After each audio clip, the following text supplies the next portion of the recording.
Alright, so the other day I was reading the book Never Finished by David Goggins, and he was mentioning how most people just do the bare minimum of what's required of them, and that's why they're never one of these super successful guys. He was basically mentioning how the reason he's so successful, and the reason when you see David Goggins you wonder how he's so mentally tough, is because he didn't just do what's required of him. He did more than what's required of him. And I was just kind of thinking, like, modern society has put this belief in me and you and everyone else who's been through the education system that as long as you get the good grade and as long as you do what's required of you and you do it well, then you'll be good.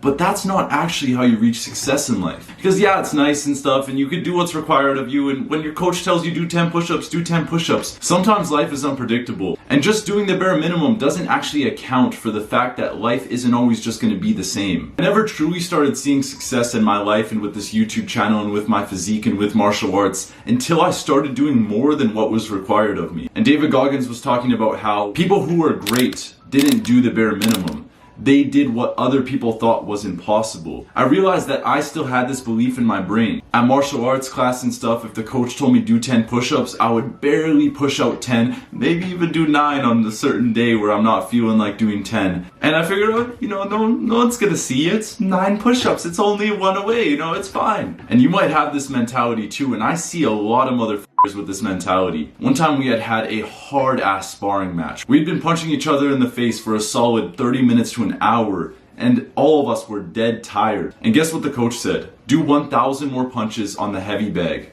He didn't say that because he wanted us to be tortured. He said that because he knew that when you're in a real fight and you're doing 3-minute rounds or something, you have to be able to push past that tiredness when you're in that match and someone's swinging their fists at you, and you have to have full focus, and that's using all your attention, and your coach is yelling at you, and you're dead tired and you just want to sit down. That's why they put you through that extra work. And guess what? As I was doing these punches, and everyone's not really counting because you're hitting punches, you can't really count 1,000 punches because you're just trying to hit them as fast as possible.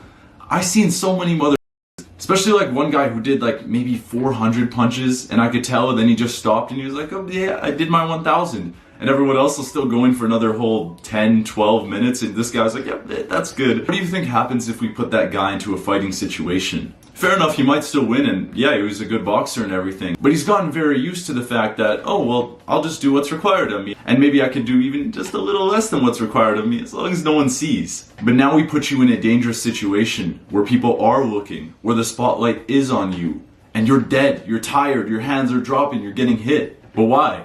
Because you just did what was required of you. You didn't push past your limits, you didn't see how far you could go. Your coach said do 10 push-ups, so you did 10. Oh no, my coach knows what I want, and yeah, as long as he tells me to do 10 push-ups, he must know that 10 push-ups is good. Okay, yeah, that's the baseline. That should just be the reference. Alright, at the minimum I have to do 10, but at the maximum, let me see if I can do 20. I had this belief in the gym too for a long time, and it really slowed down my gains. I would go to the gym, I'd be like, alright, I'm gonna do, like, I'd have the little workout planner on my phone, like the Strong app, and I'd be like, I'm gonna do 3 sets for 10 reps of incline bicep curls, and then I'm gonna do 3 sets of 10 reps of bench press, and I was like, okay, good. And then I was like, I'd go there, and then I'd do my 10 reps, I'd be hitting them, I'd be like, oh, the 10th one's kind of hard, and then I'd just drop it. And in my mind, I was like, I'm doing the right things, and yeah, I did 10 reps, so why aren't I getting the gains like this guy who's super jacked online? Because I didn't try and push past that. It's a really bad practice, and I don't recommend you do it, but I don't even count reps anymore. I just literally sit there with, well, I still count like the weight, so if I did like 42.5 pounds or whatever, I'll try and do like 45 or 50 or something. But apart from that, I just hit the reps until I'm literally dead, until I'm sat there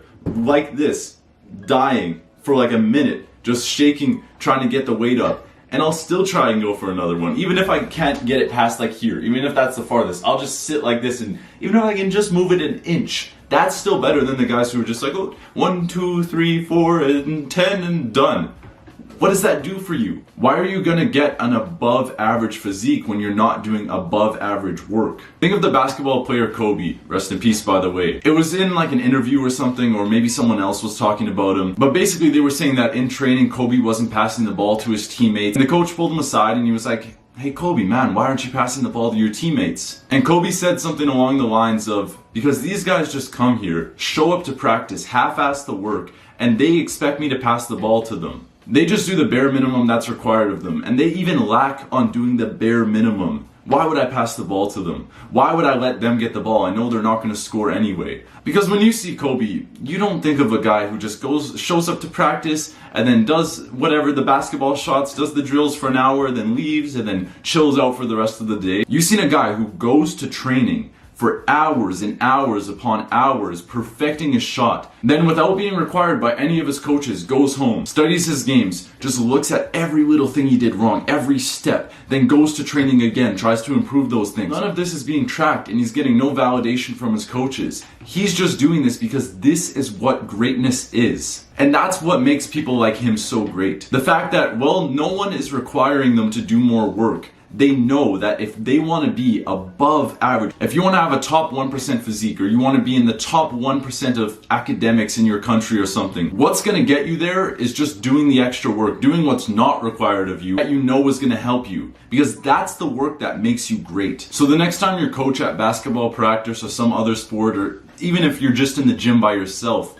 tells you, okay, yeah, do 10 push-ups, do 20, do 30, do as many as you can, and tell no one. Make it look like you only did 10 when really you did 20. Because we're not doing this for some bragging rights. We're not doing extra work so that you can go around and say, oh, I'm so much better than all you guys, you know, I'd beat you all in a fight because I do the extra work. No, that's not why we do this. It almost gives you this extra confidence boost when you know, yeah, I put in the extra work, but no one else knows. Everyone else looks at you and goes, man, he must have really good genetics. How is he so good at training? How is he so dialed in? But in the back of your mind, you know, you just put in more work than those guys who are like, I'll just do 9 push-ups. No one will know anyway, so if I just, okay, 9 is good enough. To bring up another example, think of a world-class jiu-jitsu athlete. He's one of the best in the world, like Gordon Ryan or something. He dominates competitions. It seems like no one can beat him. And people wonder who trains him and how can he possibly be trained so well? And what is everyone else doing wrong because no one's even near to this guy? He doesn't just show up for an hour a day to training and he does the rolling and he does the techniques and then he kind of half-asses it at the end and then, yeah, okay, that's good enough. Maybe does 2 hours of training. He goes to training and spends all day thinking about his moves, thinking about each little mistake. He goes online, learns more moves, learns how to perfect everything that he's bad at. Doesn't just do the jiu-jitsu work, but also does the cardio work, which is something that a lot of them lack. He looks at what everyone else is skipping, the hard stuff that no one else wants to do. You don't want to do sprints when you're doing jiu-jitsu. You just want to train, yeah.